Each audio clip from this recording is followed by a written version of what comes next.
Hi, we're here today to talk about Trump TV and what's it mean for me.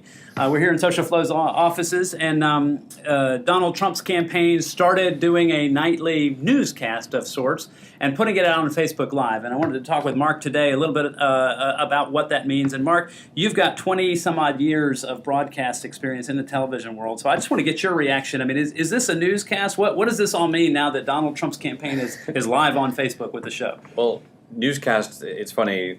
I'm going to take my view out of it, perhaps, but the word newscast seemed to really sort of upset a lot of people. Yeah. Because newscasts generally cover different topics and they have different views, and this was clearly all meant to showcase Donald, and it was his campaign people putting out Donald's message. So the reason I think we're interested in it is we're obviously doing the same thing ourselves. We do these shows, we put them out on Facebook Live. One thing I read this morning, I think we talked about it, a lot of people said, it only got 50, 60,000 views. That's horrible when you consider what cable does. But as we know from doing these things, 50, 60,000 views live, first of all, it's pretty good. We'd be quite happy with that. Yeah. But it's not about the live. It's all about the reruns. And we have found the reruns from what the shows that we do get an awful lot. And you know about the math, so perhaps you can, I'll flip it back to you. The math works out. Because Facebook is favoring video, and we have our own stats on that, and because it is hard to know when things are. The beauty of this is it's hard to catch things live. So you replay it, you see it in your feed, and you click it, it starts playing. So the gravy, if you like, or the icing on top is always after the event. So I don't know yet what Trump's numbers were, but this he could gain a heck of a lot more views just in the subsequent days. People see their feeds. So. No, that is a great point. I mean, so you're raising something that I think is worth expanding on a little bit. So for Facebook Live video, and this is broadly applicable to other kinds of live video, Twitter, Periscope, or anything else for that matter. But what we've seen is two of the signature examples of, wow, those were really powerful moments that captured the country's or even the world's attention. One was Chewbacca Mom. Right. She buys a Chewbacca mask and laughs hilariously, and for whatever reason that just struck a chord and was shared incredibly.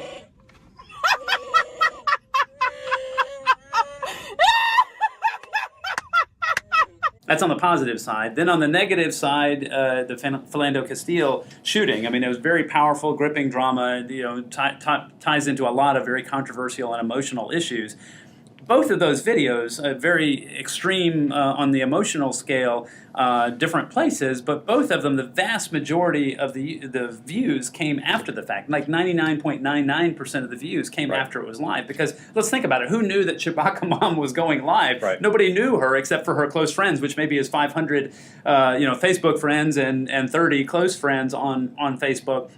Yet she ended up with tens of millions of views. Clearly, that all came after the fact. So there's sort of a viral wave that builds as people start to spread it. Right. And the same thing was true on the Philando Castile video as well. Is that came after the fact in the crest. The one exception to that is when you have a live event. If we go to the Super Bowl and we film something out in front of the Super Bowl, and for whatever reason a whole bunch of people are already watching, well, then you have the opportunity to get a lion's share of your views live and in the moment. And I'm not quite sure. Obviously there are some things that Donald Trump does or the Trump campaign does that could be in that significant event if he makes some public pronouncement or something significant happens. But I would think, to your point, the majority of the opportunity resides after the live period and just doesn't get spread and shared. So they come, and it's true with him. The majority of the views I would imagine will come afterwards because people are going to find it and perhaps share it and stuff. But if indeed, and this is where the news, sort of the putting it under the news umbrella, if in fact it's considered news, does it lose its value very quickly? The older it becomes, even if he didn't really make any news, it's just about his policies and it's all about him and what he's doing. How quickly does that lose the news oomph, if you like, for lack of a better word? That's a great point. Yeah. Because it's no longer news. I mean, it's not an evergreen piece. It's not like. Chewbacca Mom is evergreen because it doesn't matter if she did it yesterday, 2 weeks ago. It's still funny, and no one cares if the weather outside now is wintry versus when she did it in the summer. Like, that doesn't matter. It's just it's funny. The message is the same. And again, you come from a television background where you have giant television studios and $100,000 cameras and professional editing bays and things like that.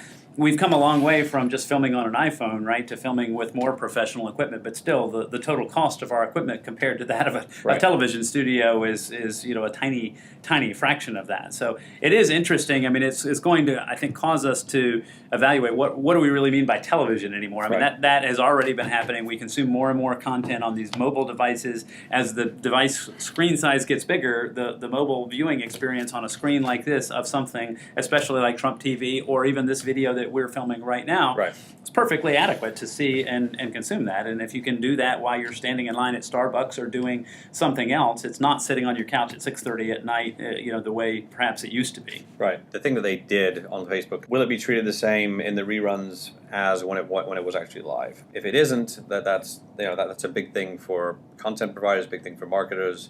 There are all these sort of rules of engagement that I think we're still a little murky. Yeah, I think you're exactly right. I mean, there's a lot of unknowns, and we see this ourselves when we're producing it. I'm sure Trump TV or the Trump campaign and anybody else who's experimenting with Facebook Live is going to see this. And in the case of Facebook, they ultimately control that. They have the ability to give preferential reach to content coming from certain sources or that adheres to certain standards. But it is interesting that sort of the more live and raw and unedited it is, the lower the production value, and that works fine when you're out in the streets at a protest or in a war zone or something. I'm not sure the audience here, wants to watch sort of a conversation like this without at least some level of production value. So I think to your point, we very much need to figure out how adding that production value affects the reach and distribution, and we'll learn more. But the last thing I'll say about Trump TV is it will be interesting. I mean, from a cost perspective for Trump, this is not a very expensive proposition. Right. And if, adding a few graphics and a few chyrons and stuff is all they have to do, I mean, this doesn't take millions of dollars of investments. I know there was a report that his son-in-law was in talks with VC firms and stuff about raising money, but I mean, raising money for what, right? Yeah, and this is not bad for Facebook because they're going to have more and more live programs people can hopefully pick from, whether it's live at the moment and then later simulcast or whatever it is. So it's interesting to see how the election is making use of Facebook Live, and then also after the election, what's going to happen. Yeah, I think that's a great point to end on. So thanks for joining us, talking about Trump TV. What's it mean for me? We'll see you next time.